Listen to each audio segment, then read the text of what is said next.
All right, let's dive into one of the biggest puzzles in education, right? I mean, what really gets students motivated to learn? If you think about it, we all start out so curious. Little kids are just driven to explore everything. But then something happens. For a lot of students, that spark just kind of fades. So what's going on there? Where does that natural love of learning go? Well, it turns out the answer isn't what you might think. It's not about dangling more carrots or using stricter rules. The truth is, motivation isn't some random magical thing. It's actually a direct result of an environment that, get this, meets three really basic, fundamental psychological needs. And there's actually a name for the framework that unlocks this whole motivation code. It's called self-determination theory. It's a really powerful lens for understanding what actually drives us, from the inside out. So, what is self-determination theory, or SDT for short? Well, at its core, it's pretty simple.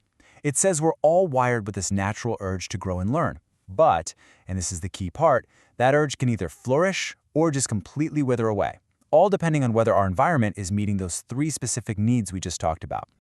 Okay, so what are these three needs? A great way to think about them is like essential nutrients for learning. You've got to have them. So first up is autonomy. That's our need to feel a sense of ownership and control. Then there's competence, the feeling that, hey, I can actually do this. And last but not least, relatedness, our need to feel connected to other people, to feel like we belong. All right, let's break these down one by one. We're going to start with the first key, autonomy. And this one is a big one. It's all about making that shift from control to genuine empowerment.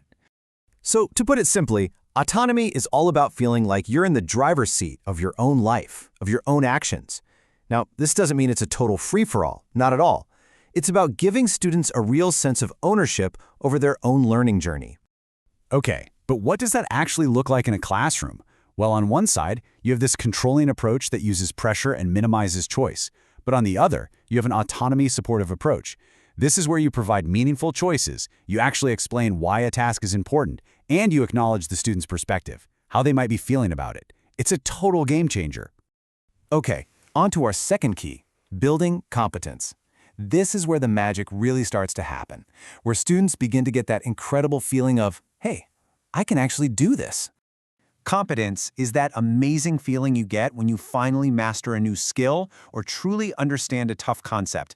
It's that aha moment. Our job is to help students build up like a bank of these successful experiences because each one boosts their confidence and strengthens their belief that they can succeed next time too. So, how do we do that? Well, one fantastic strategy is called the jigsaw method. You divide students into groups, and each person becomes an expert on one little piece of the puzzle. Then they go back and teach that piece to their original group. Seriously, there is no better way to solidify your own understanding than to have to teach it to someone else. It's a huge competence builder. And listen to this quote from Kathleen Jaragati, a 30-year veteran educator. She nails it. Active learning isn't just about keeping kids busy. It's about getting them to a point where they can teach the material to others. That's when you know they truly get it. That's where that deep feeling of mastery really comes from. Okay, which brings us to our third and final key, creating relatedness. And honestly, this one might be the most important. It's the social and emotional glue that holds this entire thing together. Relatedness is just that fundamental human need to feel connected, to feel like you belong. And in a classroom, that means creating a space where students feel genuinely cared for, respected by their teachers and their peers, and like they're a real part of a community. So how do you build that? By shifting to a more student-centered classroom. Things like collaborative group work, peer-to-peer feedback, a buddy system, and maybe the biggest one of all, connecting what they're learning to their actual lives. When a student feels seen and heard, that's when they feel like they belong. And look, the impact it's just so real. This quote from a student says everything. They find themselves weaving what they learned in class into their daily conversations. That's what happens when learning feels relevant and connected. It doesn't just stay in the classroom, it actually becomes a part of you. Okay, so let's put it all together now. We've got our three keys: autonomy, competence, and relatedness. Now we're going to see how these three things are actually the secret fuel behind some of the most effective teaching strategies that we know of. And right here, this is the big aha moment. Have you ever wondered why strategies like project-based learning or collaborative learning work so incredibly well? It's not a coincidence.